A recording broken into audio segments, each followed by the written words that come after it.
I am Lisette Novoa. And I'm Dylan O'Byrne. And we are values driven. That's right. Today we have some amazing people on this chat, which is Mr. Gio Valdez, a very, very nice person to us. He's been our coach for almost, I would say, a year now, like on and off. And we also have Mr. Jason Wells, probably the two most values-driven people that I've met recently.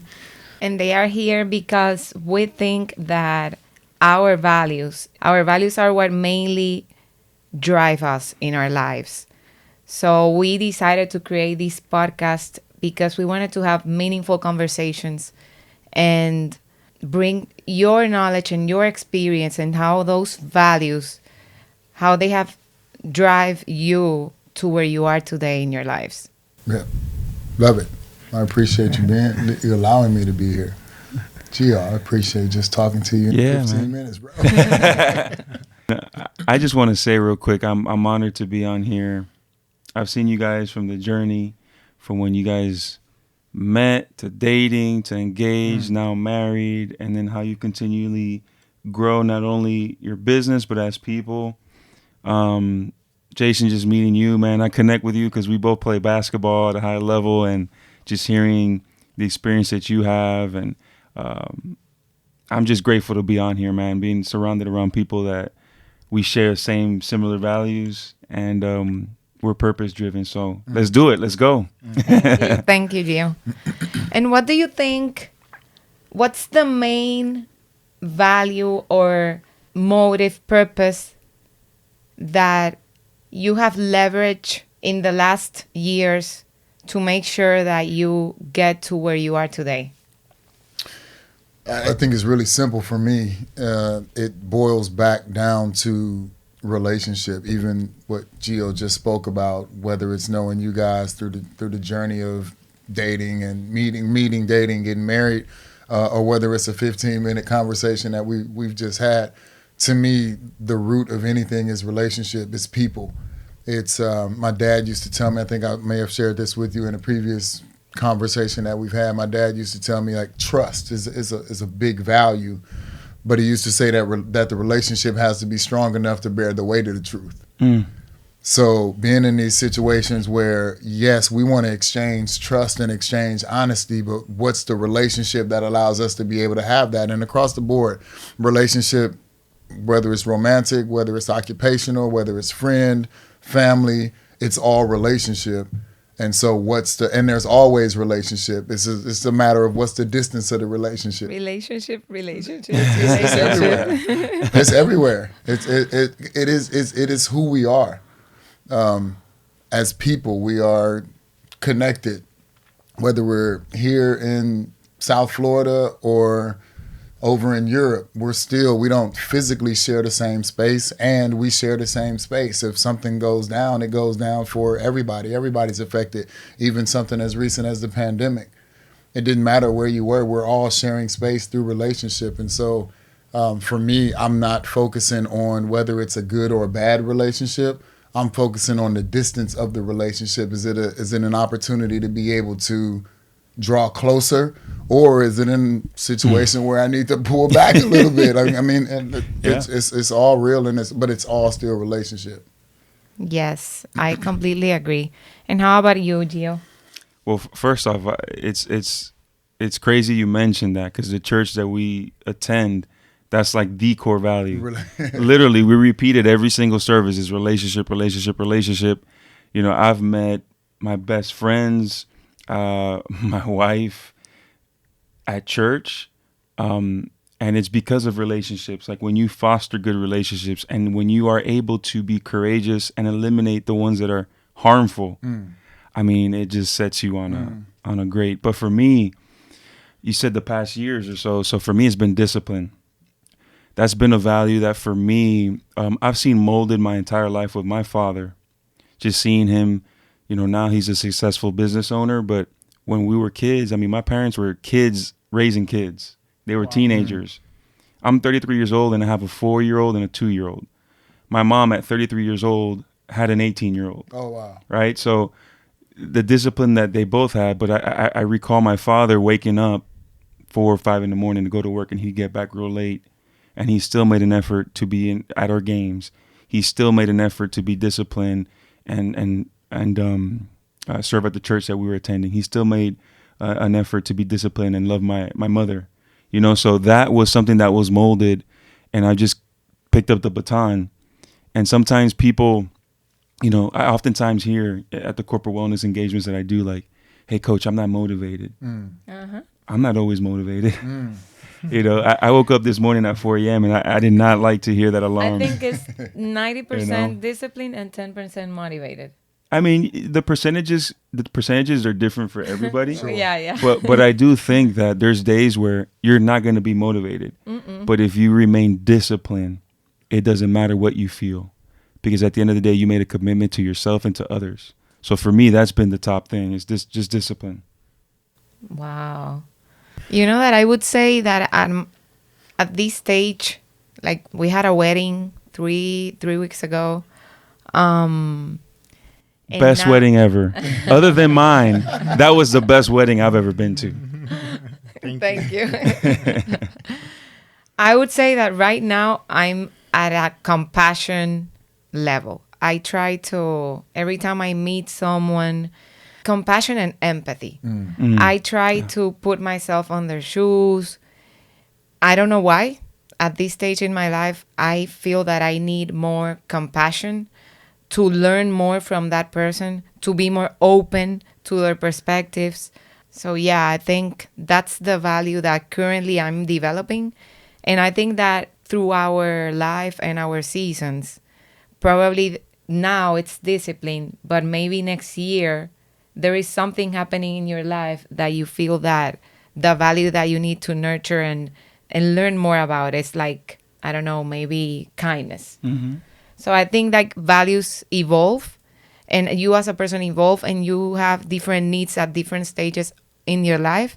And then right now, that's mine, compassion.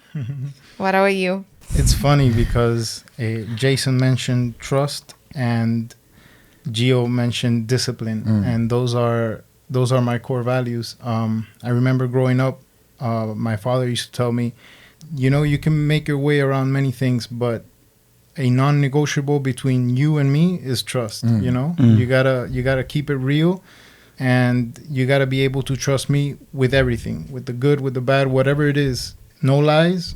Always trust me, and that was, I would say, key in growing up, and in my relationship with my father. And then discipline. I've always had big dreams. I still have big dreams, but probably 7-8 years ago, I said to myself, the only way that I'm going to be able to get to where I want to be is staying disciplined, staying committed to what needs to be done. As Gio mentioned, even if you wake up and you don't want to do it, you got to keep commitment to your goals and the discipline. And it's taken me personally to a whole new level. There's things that you have to do that you don't want to do. Yeah. And that's where the discipline kicks in. So yeah, those are mine. Thank you. Can I add something just to the discipline piece? You guys aren't parents yet. Gio, I heard you speak about your children. I have young men. Mine are soon to be 14 and 17 years old. I think culturally, even what's super important behind what we're doing, whether it's from a fashion standpoint or whether it's from an occupational standpoint, between you and I, or all of us from an occupational standpoint, I think it's really important to start to define what those words mean. Because culturally, buzzwords have presented themselves now. So, discipline and authenticity and commitment and resilience and determination, all of these great words, values-driven words. But what I found in my experience is that people navigate through those words through their own relationship or experience of those words. And so mine is bend but don't break on that resilience shirt. Somebody sees resilience and I move now through my experience or through my relationship with that word. And so resilience can mean something to me different than you. And I'm not saying that everybody needs to have the same definition, but I do want people to understand what's their definition. Yeah. And not be in this space. I brought up the children's piece when speaking about discipline. I think that's one of the things we talk often about, disciplining our children. And I'm thinking that maybe that's why, or part of the reasons why discipline has maybe gotten this negative connotation is because we look at it as this overcorrecting thing. No, discipline is the thing that allows me to stay committed to what I said I wanted to do. If I'm in my Inky Johnson, commitment is doing what you said you were going to do when the moment that you said you were going to do it has passed. Like it's that to me is discipline. And I have this phrase, and we can talk about it as often as you want to, but simple but not easy. It's not my phrase, but you spoke about your dad. Dylan, you spoke about your dad. My dad used to always tell me simple versus easy, simple versus easy. And what's simple is often not easy, which is why people often do the easy thing. Simple is going to the gym in the morning. Easy is I don't really feel like it.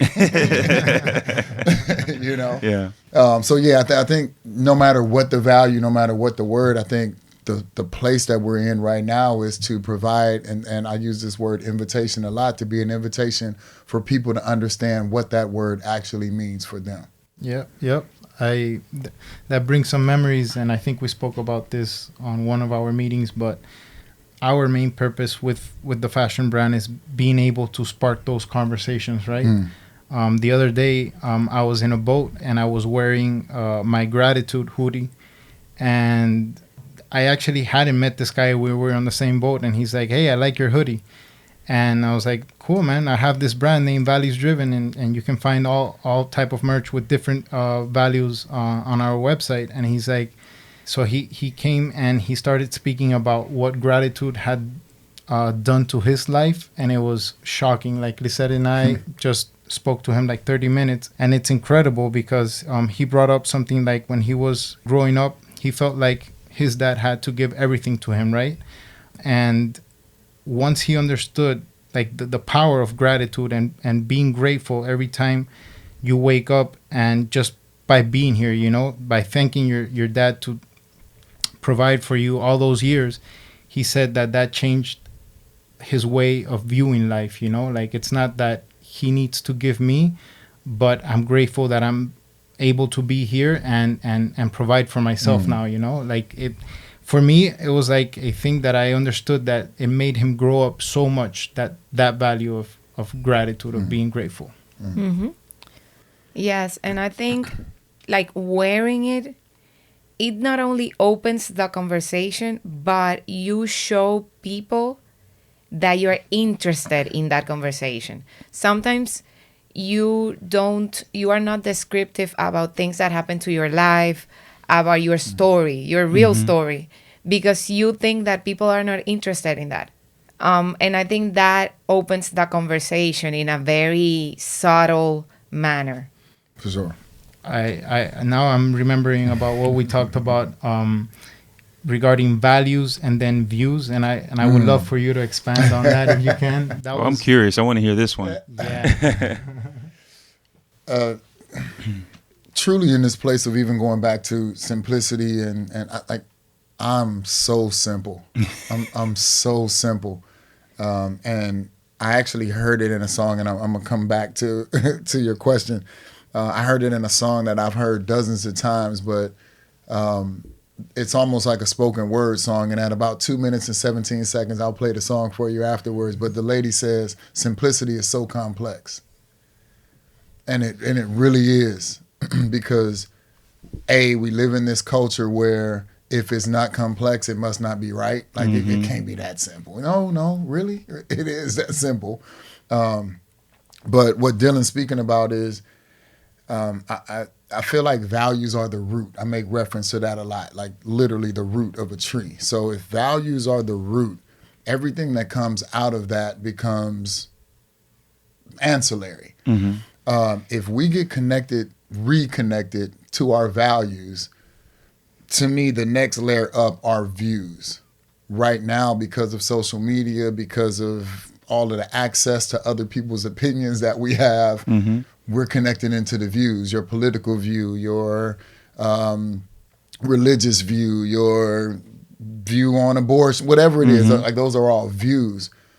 Most people, if we take politics just because it's the easiest one, I share with people all the time, I could care less who you vote for. Do you know why you vote for who you vote for? So you have people who will say, I vote this way because of my family. And then you have other people who will say, well, I vote this way because of my family. Yeah. Well, the value is family. The views differ. And I think this is really just the easiest one. So if we were to use safety as a value, safety may show up for you, G, as stability in my work, stability in where I live, safety in the comfort of how I move around my neighborhood. That's safety for you. Safety for me is I gotta have my gun. Yeah. We have different views, but we still value safety. And I feel like if we can get to a point where we can get rooted in the values, whether it's our wearable DNA. See what I did there?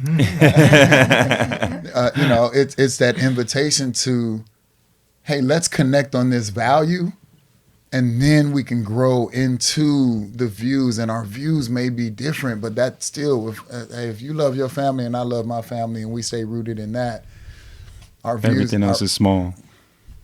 That's so good. It's simple, but not easy. Yeah, but it's so good. It's so true. It's so true. Yeah. That was nice. Yeah. It brings me back to when we were designing our first collections. The first one that I came up with was Common Grounds. And we were in the middle of a bunch of things happening, shootings and this and that. And we said common ground is like the universal language that all humans speak, right? Doesn't matter if you're in China, if you're in Colombia, or if you're here in the United States. Doesn't matter your political view, what you stand for, what you do for work. We all have those common values, those common grounds. And the reason why I asked Jason to bring that up, because the difference starts when the views arise, right? Get in the way. Yeah. But if we stay rooted to those values, we're going to be connected no matter what, because that's what connects us all, respect. What other values do we have in common? Trust, courage. Trust. But to add to that, in order for you to be rooted to your values, I think that daily you need to focus on growing more your values and not your views. Because if daily you are feeding your views all the time and making them stronger, then you're gonna forget that what really unite us are our values. Correct. It's funny you say that, because once you mature and realizing, like, I'll give you an example. As a father, one of my roles is to protect my kids. Listen, you put your hand on my kid, something's going to happen, right? So that's just, there's a love that you have. It's something that happens once they're born. You just want to do everything you can to give them the best, provide for them, protect them. And you hear of stories of other people doing the same thing. And on one end of the spectrum, people are protecting their kids. On the other end of the spectrum, they're protecting their kids. They might not have the same, I'll give you an example. Marjorie Stoneman Douglas, a school shooting. Kids were hurt, kids died. I'm sure every parent that lost a child that day, some of them were probably Republicans, some of them were probably Democrats, some of them were probably against same-sex marriage, some of them probably were for it. But I'll tell you what, when that tragedy struck, they all hugged each other, they all loved each other, they all prayed with each other. Because sometimes, unfortunately, as human beings, things like that happen, and that's what causes us to get together. But what amazing picture would it be if those things didn't have to happen for us to be on common ground, like you said? If we can say, you know what, I might not agree with having a gun, or I might agree, or I might want to have a gun and you don't want that, but I still love you.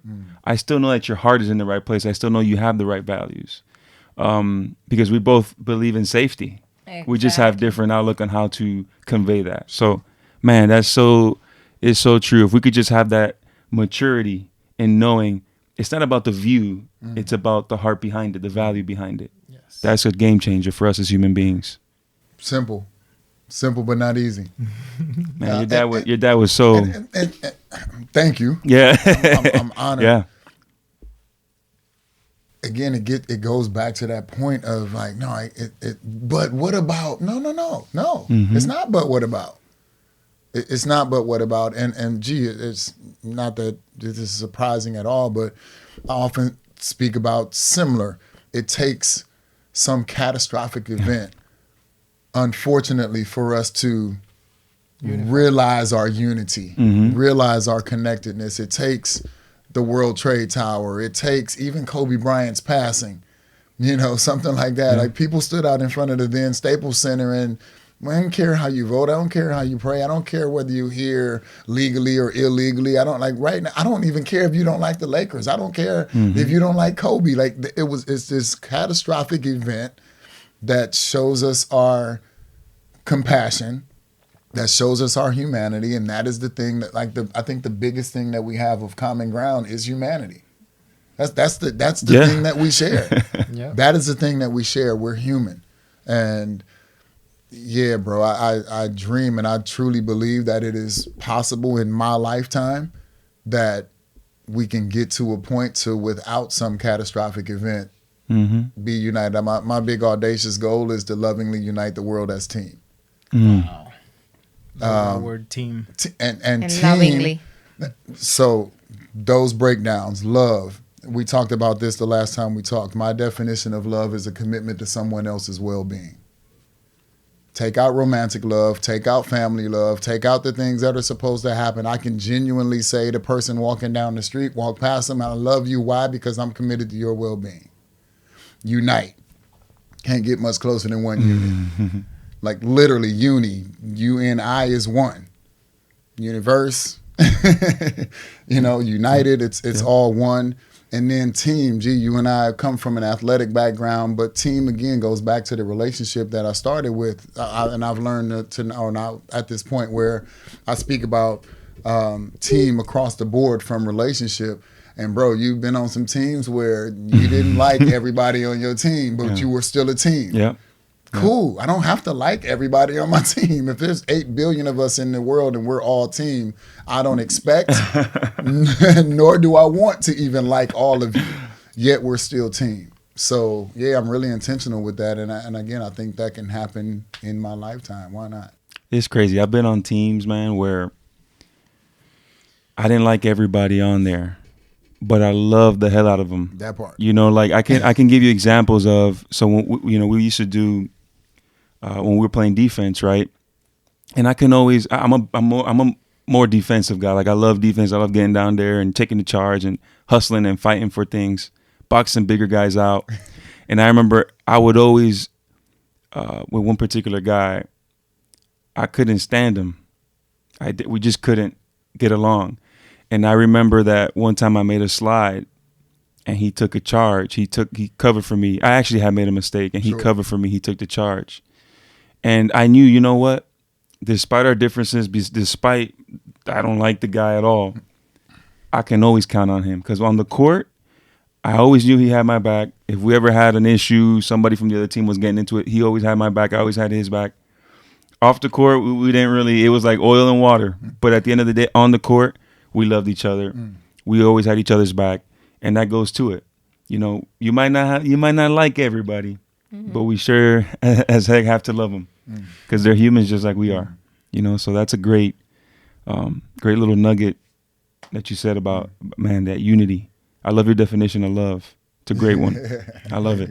I'm going to steal that one. That's all good. Source it. Definitely. And I am sure, like, if you don't like someone, probably there is one value that you have in common with that person.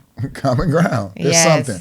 I heard respect. I without telling my story, I have a very similar story. I don't have to like you to respect you. I don't have to like you to accept you. I don't have to agree with you to accept you. Like all of those things become the views. That's ancillary. Respect trust. You at the end of the day, I didn't like you, but I trust you. Mm-hmm. Even if it's I trust you to do what you're going to do right now, which may not be in line with what I would want you to do. Yeah. I still trust that you would do that. And so, Dylan, when I asked you I came into one of our calls with the question of tell me more about common ground, tell me more about common ground. And then when you explained it, I was like, oh, that make all the sense in the world. Like, yes, there are these values that across the board become common ground. Respect is a common ground value. Mm-hmm. So, and we can now get into the views of that. Well, what does respect look like? Respect could look like this or that. Well, no. Respect. Mm-hmm. Let's get there after we come, on Mm-hmm. on this common ground. And you know what? I think that self-awareness makes everything easier. If you get, and I have a question for you because I've seen your life in a day-to-day, and I know you have like your kids, your wife, your job, which is pretty demanding, then traffic, which is a big variable, Yeah. back and forth clients, also church. How do you make time to be self-aware of what you're doing, like, right, and what are your opportunities, at the same time that you have all these things, and you don't get caught up on those not as important things, and you remember to stay focused on the important things? Yeah, so I want to say I'm not the smartest guy in the room ever, but I'm very aware. That's one thing that I feel like I can tap myself on the shoulder and realize, okay, I think maybe the way that I said that to my wife was not the best. Let me work on myself. Let me go talk to her when she's cooled down. After 1 hour. Yeah. But I've always felt pretty aware of my surroundings, of myself. And for me, the number one thing that I value is family. That's the number one thing in my life. The Bible says several things, but one of the things that, after my relationship with God is my relationship with my family at home. So although I have a lot of clients that I work with, and I have a lot of responsibilities, both at the church, both with my business, that's the number one thing, right? The money will come and go. I've had money. I've had times where I didn't have money, but I'd hate to live a life without my wife and my kids and my parents and my siblings. So I try my absolute best to be aware of that and cultivate those relationships and make the times and effort to do that. Intentional, right? Not just them, but I also set aside, I literally have a budget where I set aside just for giving. And I don't mean like giving to the church. I mean giving to other people. So like people that I reach, I always say, someone told me once, you have to reach up, but you also have to reach down. So by reaching up, there's people that I consider mentors that I'll reach up to. But when I reach down, these are guys that are maybe single, younger than me, that need a little bit of the game that I've gone through. So that's where my budget comes in. I'll take them out to eat, or we'll do certain things, because I'm also very self-aware that I'm not going to be here forever, right? Like, I'm just going to be here for this amount of time. So I need to be very intentional by cultivating the right relationships and being aware of who God has put in my life so that I can both be grown, but also help others grow. So, there's always that work-life balance where it's like, man, I worked, like Tuesdays are terrible for me. I usually do like 10 to 12 sessions, and my wife, I already know on Tuesdays, she doesn't want to look at me. But it's a far cry to where things were before for me, where I was so focused on building my kingdom, like building my business and I'm still focused on it. But now I realize, what good is it to have all this if I can't share it with the people that I love and care about? So there's that balance and just being aware. And part of that is knowing who to go to and your relationships to be able to tell you, hey, Gio, I'm calling you up. I'm not calling you out. I'm calling you up to the carpet because you need to improve this, right? When you look at that, like we talked about discipline earlier, right? When you look at it from that sphere as, hey, man, discipline doesn't have to be a bad thing. This is what I have to do so that you can grow. And when you look at it like that, man, that's been a game changer for me. Wow, Gio, thank you. That was incredible. I was deep. I wanted to throw a word out there for all the entrepreneurs. So I wanted to ask you guys, both Gio and Jason, in your professional success, what are some values that have played a key role there? We can start with Jason. Oh, you would. I think it's the ones that we've already discussed, whether it's the ones that we're wearing. Lisette wearing determination, Gio wearing resilience, even progress over perfection. Like I live in this world, and I'm going to intentionally shift to first person, because one of my challenges that I present to, I call the people that I work with explorers, not clients. It's an acknowledgement of being on a journey. It's an acknowledgement of, like, it's not up, I'm up here, you're down here. It's really this reciprocal relationship of, I heard a guy one time, he's a younger guy, he said, I asked this guy, would he be my mentor? And his answer was, only if you'll be mine. So it's very similar to what you just talked about. I'm reaching up, I'm reaching down as well. But, imagine going to me being 15 years older than you, and you coming to me saying, Jay Wells, will you be my mentor? And my response is, only if you'll be mine. Like, that's an honor to this reciprocation of relationship. So consistency is one for me. Discipline, which we've talked about. Commitment, which actually my definition of commitment is discipline plus focus. So I'm kind of combining two other values to equate to one. G, you just mentioned intentionality twice. I think that is one of the biggest things in today's culture. We are so unintentional with our movements, with our thoughts, with just the things that how we navigate through day-to-day life. It's so unintentional that, again, I don't care what you do. I don't care how you vote. I don't care how you pray. I just want you to know why you do it. To listen to you speak about your spirituality in different aspects. I don't care how you pray. And most of us we pray the way that we pray because that's the way our parents prayed. Well, at some point it becomes your decision. Yeah. Yes. And is that what's still in the direction of where you want to go, in the direction of who you want to be? And so for me, intentionality is another one. My word for it is purpose. Which I think those are synonyms, purpose and intentionality. But I think that's what I do. I do it the best I can to be as intentional as possible with everything I do. The people who know me best, know that there is a reason behind every single thing I do, whether it's perceived as small or perceived as big. So those would be. That's amazing. Yeah, I appreciate those big time, because you said something key there where it's like compounding values. You said, like, when you add this value plus focus is this other big value that you mentioned. And when we were developing our collection named Quantum, it's basically the values that add up to something great, right? Sure. In very specific to the entrepreneurs, you always hear Great leader. yeah, you always hear, like, hey, you got to solve a problem, right? But how do you really solve a problem? You got to come from an empathy point of view, right? To actually understand, be in that person's shoes, and actually try to feel and sense what that problem really is, right? And then I like compounding that one with curiosity, right? You got to be curious, very curious, to understand how to actually bring a solution to that problem, and really understand it and explore different things. That's why, like you said, the explorer. Yeah, for sure.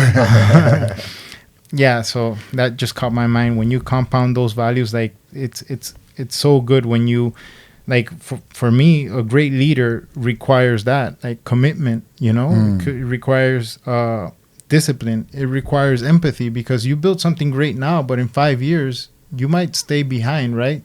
But if you continue to be or have lots of empathy for your focus group or for your target audience, your game is always gonna be up to date. Yeah. Even for your employees, that, like, the team that is with you, you need to understand that their pains, what they need in terms of insurance, for example, what they need in terms of vacations, and you need empathy for that. They need to spend time with their families. You need to be in their shoes. Yeah. Maybe sometimes the owners of the company, they want to be involved from Monday through Sunday. This is Dylan. And I'm always reminding him, like, hey, my one of my biggest goals here is to make sure that everyone has a life, happy life outside of like the work hours, because that's gonna be reflected on their work in our company. Like you get tons of benefits when your employees are happy, but genuinely happy. Yeah. She's big on that. So big. Fridays are off at value. And I'm like, every weekend is a long weekend, and I'm here like wanting to speak with the designer, wanting to speak with the post-production person, whatever it is. But it takes time. You are going to adapt. That's something that we are doing in Values Driven, but I'm sure that a lot of companies are going to start doing that too. Yeah, no, and at first I was like, are you crazy? Like, Fridays can't be off. But then I internalized it, and I was like, you know what? Genuinely, we want the people that surround us to have a great life, right? And probably they have a hobby or they have a side business, and they need a business day for them. Like, you can't just think that things can be done Saturdays and Sundays. They probably need that Friday for them, you know, to work on their skills or to work on whatever project they're having aside. So I think it's great. It's been tough on me, but but it's a great thing. I'll tell you this. Sometimes we need to think outside the box, right? When it comes to things like that, like our whole lives, like, why do we go to school from 8 to 3 o'clock? Like, why can't it be 9 to 5 or 10 to 1? Like, who determined that it has to be this set thing? You know, at the end of the day, it's really, as business owners, as entrepreneurs, we create the culture. And we're going to attract what we are, right? And you would hope so. Like, as you bring people onto your team, you bring on team members, explorers, and you would hope that the values align and that the culture that you've created can just permeate through you and everything that you do, and that be reflected. So whether you work on Fridays or not, man, as long as we're getting the job done, we're changing lives, we're making money. Yeah. You know, I've seen a lot of companies, since we do corporate wellness, a lot of companies have transitioned into a hybrid model. Mm-hmm. So we have a client that's, it's a bank over in Brickell, and I hear all the time, we feel so much more productive. We're getting things done. People are happier. Our retention rates are better because of the hybrid model. So it works for them. It might not work for everyone, but it works for them. So if you create the culture, you won't have to worry, because the people that you're looking for, the people that align with you, are going to be breaking that door down just to work with you, you know? You have it even across the board. From a country standpoint, there's examples across the world, like Sweden. Sweden, from a country standpoint, a governmental standpoint, has gone to 6-hour work days. So if you go, even if we're working our complete 5 days, that's still 30 hours a week. So if we take off Fridays, minus the 8, we're still at 32. We're roughly in the same area. Like, who says that it has to be 8 to 5 days a week? You know, like, who said that? And maybe that was the model back then. Is that still working for us? Like, off camera, we talked about this all the time. Like, if we're only doing something because that's the way we've always done it, then maybe it's time for us to reevaluate what we're doing. Yeah. Is that still the way that's most productive, most efficient, most effective for us right now in this moment? Mm-hmm. Gee, I don't know how much you know, but in the basketball world, I live in Atlanta, and so now there's overtime elite. So now you've taken these high school age young men and basically propelled them into this professional status. Well, because they're high school age, they still go to quote unquote school, but their school looks like 3 hours of the day. They're in classes. They don't call them teachers. They call them learning facilitators. And really what boiled down to the 3 hours is, I'm taking out the classes that don't matter. I'm taking out 10 minutes to change classes. I'm taking out lunch. I'm taking out all of these things. And when I wean down the school day to its core, it's about 3 hours of the day of intentional, purposeful learning. Well, guess what I get to go do now with the other? What I love. I get to go hoop. What I love, right? Yeah. You I wish know? that was wrong when we were playing, right? Exactly. Man. But being in these points, Dylan, you mentioned us being entrepreneurs. We get to create the businesses that we want to see. I love that part. That's my favorite. We get to be the people that we want in the world. We get to be that. And I think that's a major, major, major opportunity, and also a major, major, major responsibility that comes along with that. And so, I don't know if I can do it or see it any other way. I can't go back. That's my view. Part of it boils down to efficiency, right? Lisette is big on efficiency. She wants to make. She don't play, man. She's like this. Even the breakfast process is efficient.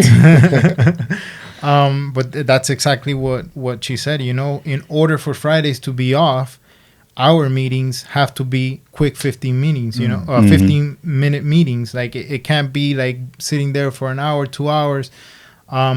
I struggle with that because I'm more of a how are you feeling? How's everything going? Start of the conversation. But again, it comes down to efficiency, and we're here for this from Monday through Thursday. And then as a result, you get to get Fridays off, that's great. Mm-hmm. Coming prepared to the meeting. That's very important. You save like 30 minutes. Yeah. And how about you, Gio? I didn't hear The values that took you to as an entrepreneur. Man, there's so many. I don't think there's just while you were talking, Jay, I was like, all right, I'll pick 3, right? Because there's just so many. We live in Miami, right, South Florida, and I hear a lot of stories of things that happen in the fitness industry. It could be very fickle. There's a lot of competition. Down here, it's very vain.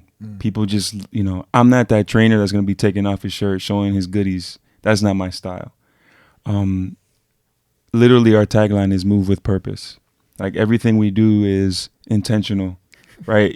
Literally, your workout. I spend probably about 4 hours a week when it comes to programming my clients, because I do online and in person, so it's a lot of people, and those I have to be really intentional. I get a lot of people that are coming off of injuries, ACL tears, meniscus tears, back stuff, and I specialize in what I do, so I want to be very purposeful in every minute of that session. Sometimes people will come in, and some of them that might see this, they'll know who I'm talking about. They had a rough day. They slept 3 hours. They just had back procedure done. They just want to see me, and I'm a pseudo therapist. So we'll just 30 minutes on there. I know they need to stretch. I know they need a recovery. So let's just focus on that. And we'll do some moving after. And sometimes people will be crying, and it's just the platform that I've been given right now in this season of my life. So I'm just very purposeful about that. Integrity. Oof, that's my big favorite. Time. Listen, man, I've heard, again, so many stories of things that people do shady. I don't want to have that attached to my name, right? Me doing something that's not morally correct. I want to be integrous. I want people to be able to rely on me, trust. I tell people all the time, listen, leave a review and leave an honest review. If you didn't like something, it's not going to hurt my heart, because I want to be better. Mm-hmm. So if there's something you feel, we give our clients like questionnaires, because we want to make sure that we're doing a good job. On the app that you guys use, every week there's a follow-up. Hey, what was questions? So purposeful, integrity, honesty. I want people to know, like, and it's vice versa, right? Like respect, right? But honesty, like, hey, look, I know you want to lose 30 pounds in 3 weeks, but it ain't gonna happen. Not doing it the way that it's supposed to, like the right, effective, healthy, sustainable way. So I try to be honest with people. I'll tell them, and you guys know, I'm a straight shooter. I love you, but this ain't. That's not the way. If you want to do it like that, you might have to go to Colombia and do a procedure. Like it ain't it ain't gonna happen that way. But those are the three for me: integrity, purpose, and honest. I heard like 10 inside there. Yeah, I heard respect, I heard Same. trust. It's so nice, so good. And for us, I think it's like a merge between your core values and mine. I have integrity too, as you mentioned. It's like saying, you are expressing who you are behind the scenes and in front of everyone. Yeah. Same person. Same person. That for me is key. There's a line for that. I think it's do right even when there's nobody looking. Yeah. Oh yeah, Do yeah. the right thing. Do the right thing. Yeah, and it's a key component in the entrepreneurial world. You know, you're sometimes going to have temptations along the way, but if you keep yourself full of integrity, I can assure that your business is going to go to a whole new level, because there's shortcuts, but it doesn't mean you're going to get to the finish line. I always think, every time I go to sleep, I always say, if I die today, am I going to be happy and comfortable with what I have achieved in terms of impacts on people? And I'm sure even in okay, a Monday, Tuesday, okay, we are manufacturing for values driven, and we're using a manufacturer that maybe is not the correct one, it's not values driven, it's not sustainable, which is not aligned with our vision. So even though no one is seeing that Tuesday I'm gonna go to bed and I'm not gonna feel fulfilled. Yeah. Exactly. Yeah. It's just, it doesn't go hand in hand. There is a misalignment there. Yeah, like you were talking about manufacturing. From a business standpoint, we got to look at numbers. You just have to do it, you know? And then you have, for me, temptations of manufacturing in Pakistan, Bangladesh, China, you know? There's probably values-driven manufacturers out there in those countries that I just mentioned.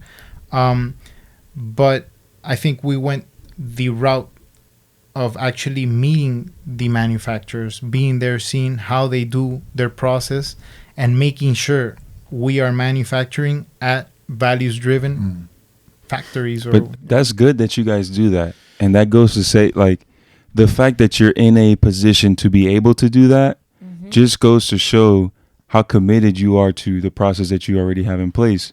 Because a lot of companies will just say, okay, this company is certified in this, or they're sustainable in this, and they're doing the research, and they're like, all right, let's do it because it's the cheapest. You guys are actually going in there in the trenches, checking it out. So that's kudos to you guys for even doing that. Yeah, absolutely. And again, we are not here to enter a war of prices and stuff like that. We want to make sure that if you're wearing a t-shirt that says empathy, it's made by values-driven people, not people that are like, maybe they don't know values. Yeah. They don't know how to. Yeah. Because sometimes it's because they don't know it. they don't know it, or even bigger to that is like at places where there is no empathy for the person that's sewing or that's sewing or doing whatever on the garments, you know. So it's very important that the whole process stays values driven and that we keep it real. Israel. Let's say, I'm as I listen to you talk about the self-awareness piece, the question that you ask yourself, like that to me is the core of who I am, how I move, where I want to go. And self-awareness is, I think, right up there with common sense. I think it's this really obvious thing, and it's not that common. Like it doesn't happen as often as we would think, or as often as we would like. I'm big on terminology, huge on terminology, huge on words. And the phrase that I use with my explorers is mirror moments. So we call them mirror moments. And so, G, to listen to you talk about, you know, the process of vetting, for lack of a better word, your clients, the people that you work with, a lot of it is what I would consider to be growing that relationship, that allows you to be honest and truthful to say, that ain't gonna happen how you want it to happen, you know. Or if you're really that committed on that happening like that, you're probably gonna have to go to Colombia. That's all true. That's all true. And that's all the relationship that allows you to be able to do that. And in my word, you said move with purpose, and I don't know if you saw my reaction or response over here, but speak with purpose. Speak with purpose. And again, everything goes back to purpose for me. And this is even an acronym of values of purpose for me is passion, uncommon, resilience, preparation, opportunity, service, and experience. That's great, man. Wow. So like move with purpose, speak with purpose, just be on purpose. And it's really simple, but not easy. And it's coming from a place of, I found an experience. It's like I'm a Matrix. I know I'm older than you guys, but like the Matrix, the original, the first one. It's a documentary, and to go to think about the different things of. I remember that scene where my guy that ended up Cypher, the guy that ended up kind of snitching on him, and he's sitting there with the agent, and he's eating the steak, and he's like, "I know this steak isn't real. I know it's not real." Takes his bite, and he's like, "But damn, sometimes ignorance is bliss." Like I feel like we live in a world where I got goosebumps. Like, I feel like we live in a world where people would rather be ignorantly blissed than uncomfortably challenged just a little bit. You know, even in what you say you stand for. You say you stand for this, but why do you stand for it? Or you say you stand for it, or what about you is connected to that? Like it's those questions that often put people. So mirror moments, and this is how we display it. And from my experience, most times when people get confronted, for lack of a better word, with a mirror moment, it's not that they're mad at the person or they're mad at the actual mirror. Like, but that's you in the mirror. That's you. You're mad at the wall because the wall is holding the mirror. Or you're mad at me because I'm holding the mirror, when in actuality, you're mad at yourself because you see the reflection of what's not in alignment of what you say and what you do.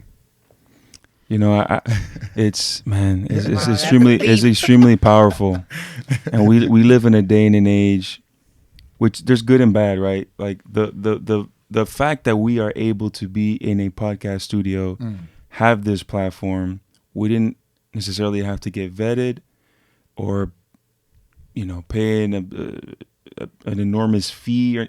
We're able to get on this, and this is an amazing opportunity. But also with that comes being able to vet who your sources are. Who are you listening to? Is what they're saying, like, is it really valuable? And I see a lot of times, because of these amazing platforms that we have, social media and all that, a lot of times people are very quick to point the finger. This is why I feel that way. It must be you.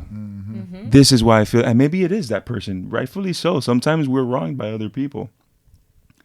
But we don't have enough mirror moments where we can just sit down and be like, all right, am I feeling this way because of something that happened? Or should I really just take accountability and realize I need to improve? Like, let's just be real. I remember there was a day and age where my mom, if I ever got in trouble, right, and she maybe put me in childcare in school, and they picked me up, and the teacher was like, he did this, and that today. My mom would look at me, be like, what did you do? Wait till we get home. We're going to talk. Da. We live in a day and age now where the parent wants to look at the teacher. Well, what did the other kids do? What did you not do? Sure. Right? We're very quick these days to point at others. And whether they're wrong or right, we got to first look at that mirror and see, hey, man, what can I do? Put that onus on yourself first before we, point the gun at someone else. So that if I'm gonna leave out of here with one thing, is what you just said. You said that already. I said that. Yeah. So now you. Oh, that's right. That's the second one. I got your quote. Yeah, the loved one. All right, ready? Two of us are gonna leave. Personal accountability. Personal accountability. And personal accountability, through my experience, has been, as I assume that personal accountability, it's not with blame, shame, guilt, or credit. Like, I don't want any of that. I'm not saying I put my hand up, I'm blaming myself. I put my hand up, I'm guilting myself, or I'm shaming myself, or I'm putting my hand up taking credit because something worked out. Like, again, I share with my explorers, I don't give advice, not ever. Not ever do I give advice. It's always a series of questions that's going to point you back to what you say you want. So, man, I feel like I'm giving away all the goods. This is the bonus content. So I've got this hashtag of commit to the cliche. We have all these cliche things, trust the process, get comfortable being uncomfortable, especially in the athletic space. Like, it's all cool. What does that mean? And I say it depending on the audience I'm talking to, and sometimes now I'm even at a point where it's not even dependent on the audience. I will grammatically say it incorrect. Like, what that mean though? What does that mean? What does that mean? Trust the process. It sounds really simple, and it sounds like something that I would do when the process is going in the direction that I wanted to go. Well, how do I trust the process when it's not going the way I wanted to go? Come on.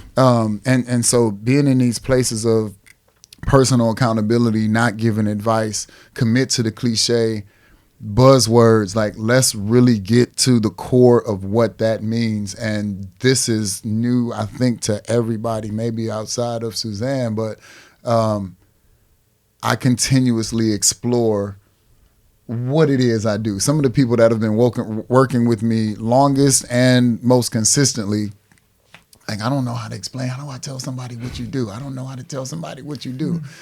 This is probably within the last 48 hours. I create intentional space that allows people to get more deeply connected to their values. Keywords again, intentional space. Like, this is intentional space. Yeah. I create intentional space that allows people to get more deeply connected to their values. Well, what if somebody doesn't know their values? Perfect. Let's identify what they are.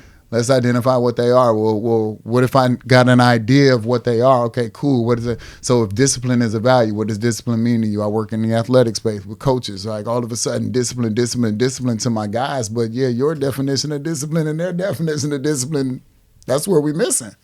So really being in that place, bro. And I think the intentionality that you mentioned, everything that we've talked about from a values-driven standpoint, that's why the four of us are here. Man, so good. Yep. Yeah, a lot of little nuggets, man. Yeah. Mirror time. It's mirror moments. Mirror moments. All the values-driven team knows that's coming. We're gonna have some mirror moments. Oh man. You know that I think to have those moments also, that's very deep, because you need to be honest with yourself, honest with your with all the pain that you have been through your life, and honest to identify them and to heal them. So it's not a moment, I will say, like 3 hours. It's funny you say that, because it's actually, as I speak about it, it's not a moment as a reference of time. No, of course. It's a moment as a space of, however, a moment could be 30 seconds, it could be 3 years. You know, so again, like even phrases like be present. What does that mean? Like literally, presence is a word that is everything and nothing. When is it ever present? No, real question. When is it present? Now. It's gone. It's gone, yeah. It's gone. It's gone. It's gone. Like, as soon as you say now, it's gone, and it becomes the past. And so rather than speaking about being present, I speak about being in this current moment. And this current moment could be the time that we're sharing here. It could be the course of the day that we're here in South Florida. I know it's taken me some experience of life to be able to navigate through what that actually looks like. I'm going to give you one more and then I'm going to shut up. My grandma, my big mama, literally big mama, like for any movies, she used to always tell me, she said, son, you get knowledge from books and teachers. You get wisdom from time and experience. Wow. Big mama knew what she was talking right? about, man. And then recently, my uncle told me, like, this is her son, my uncle. He told me his version of it. He said, I can read a book and get smarter. You can't read a book and be 70. It takes 70 years to get 70 years old. And so being in this space of understanding, like as I get knowledge, I can get that from teachers, from reading a book or whatever. But wisdom, bro, it's just certain things that at 47 years old, Yeah.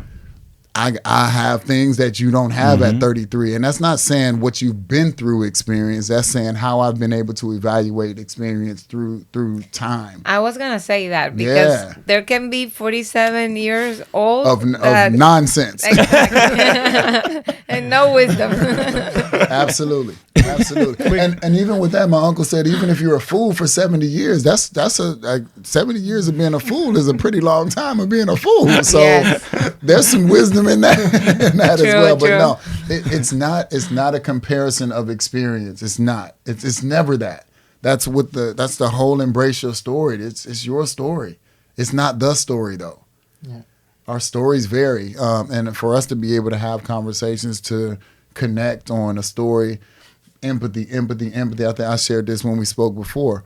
Empathy to me, context goes out the window, or content goes out the window. Well, okay, cool. We can sit here and talk about basketball. If you would have walked in and said you were a soccer player, cool. If you'd have walked in and said you were a court lawyer, cool.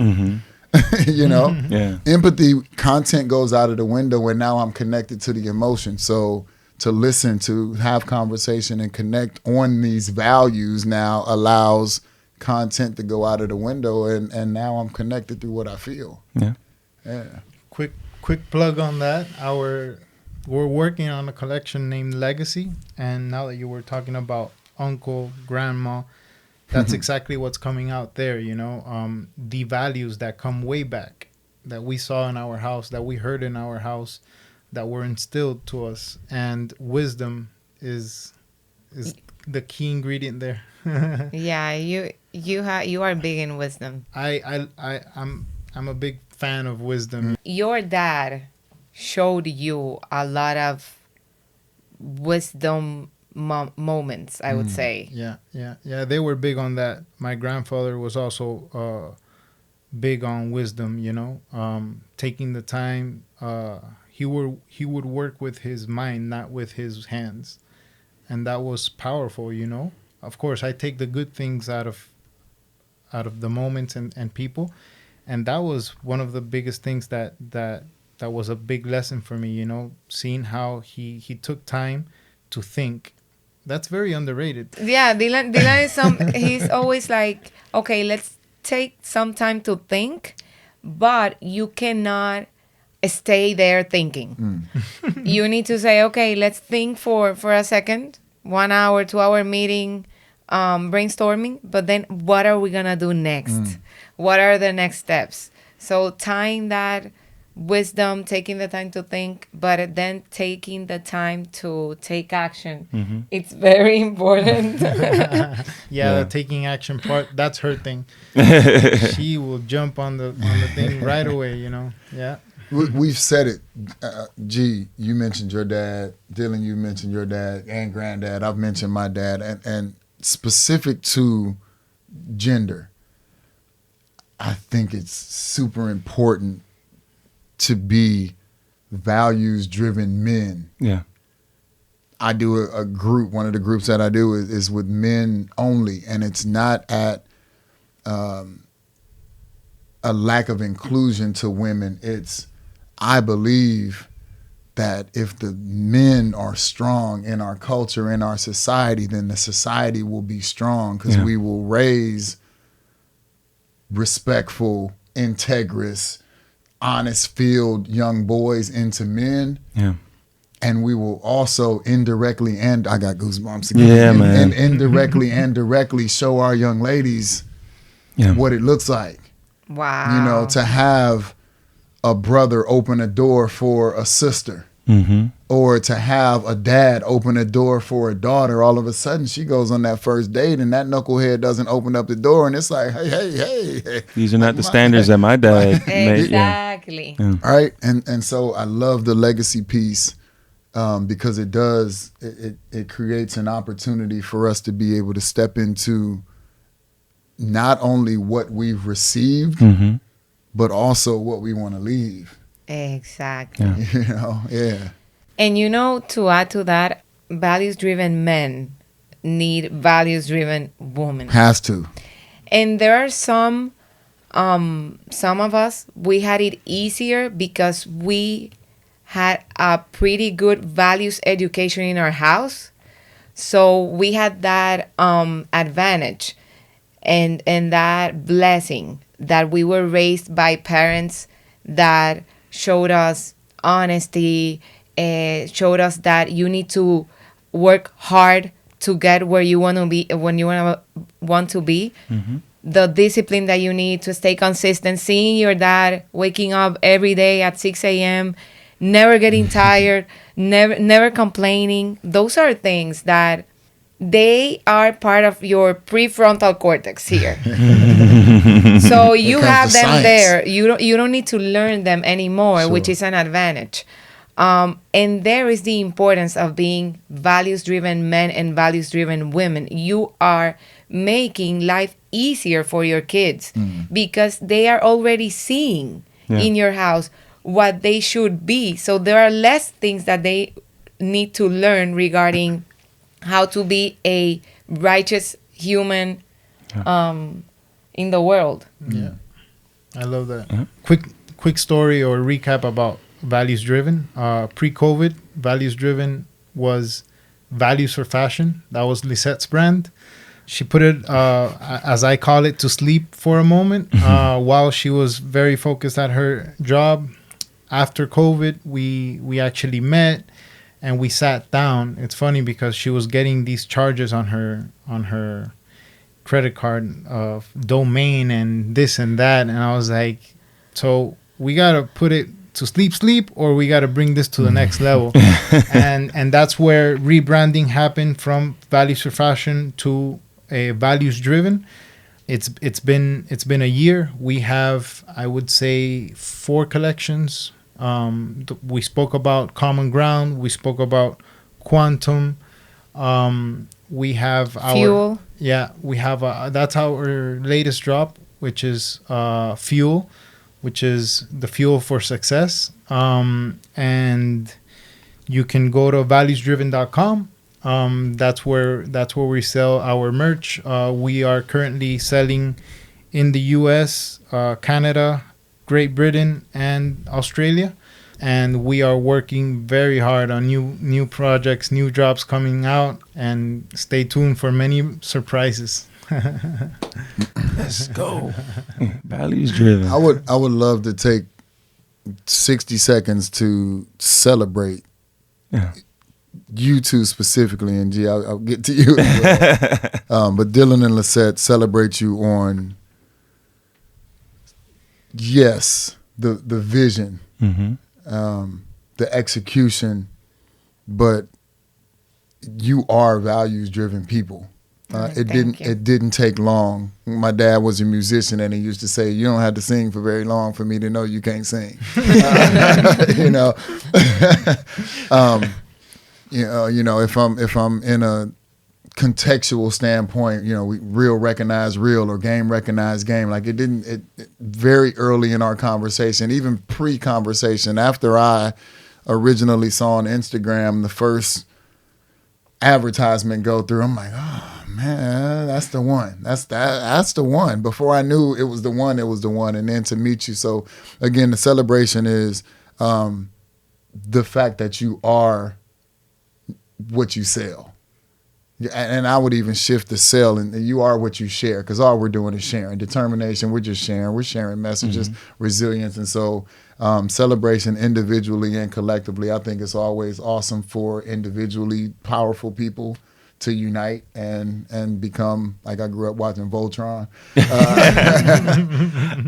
So yeah, I just wanted to celebrate you. And then G, I don't believe in coincidence. I don't believe in irony. I don't believe in the fact that last week when Dylan and I had a call and he said, you know, hey, we want to bring our guy Gio. Like, okay, cool. Like there's no doubt in my mind that because of who they are, whoever is brought into this weave. So again, I just want to celebrate each of you. I'm honored to be able to share a moment, pun intended, with you, and super excited about what's to come. Nice. So yeah, Thank you. Awesome. Thank you so much. I'm very honored for those words. Thank you.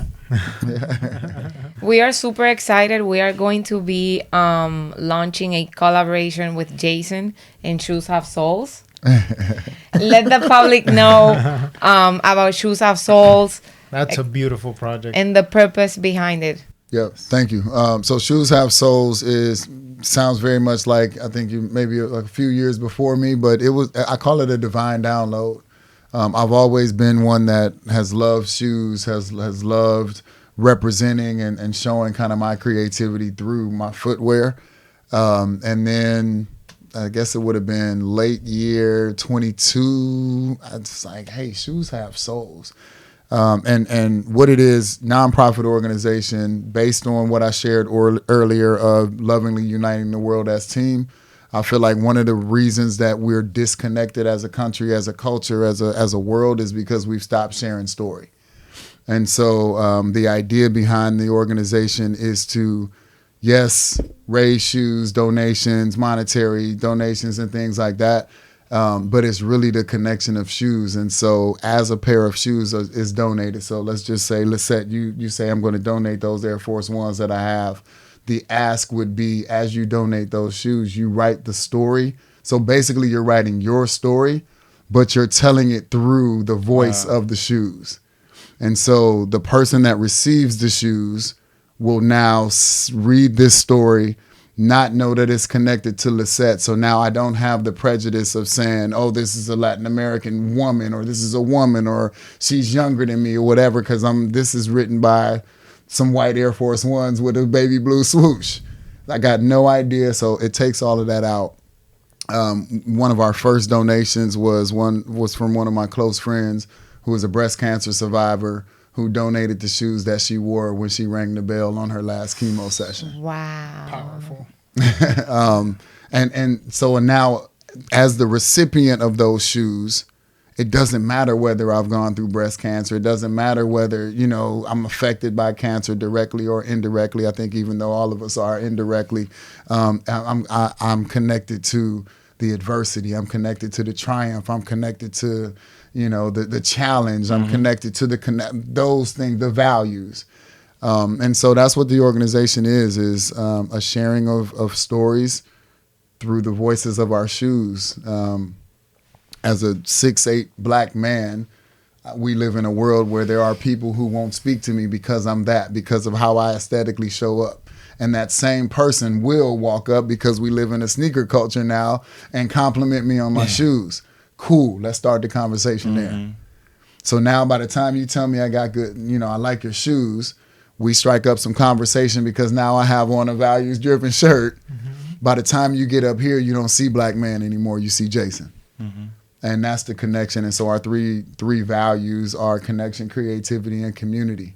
If we can connect through sharing and listening to stories, accept each other's creativity. I know how much the OG Jordan 1 means. I personally don't wear high top shoes. So as much as I know what they mean, the sneaker culture, so that's not my form of creativity, but I would love to talk about what draws you to it. So that's the creativity piece and appreciation of how creativity shows up. And then community, Dylan, you heard me say this, and I know you got excited when I said it before, but my play on words is community is common unity.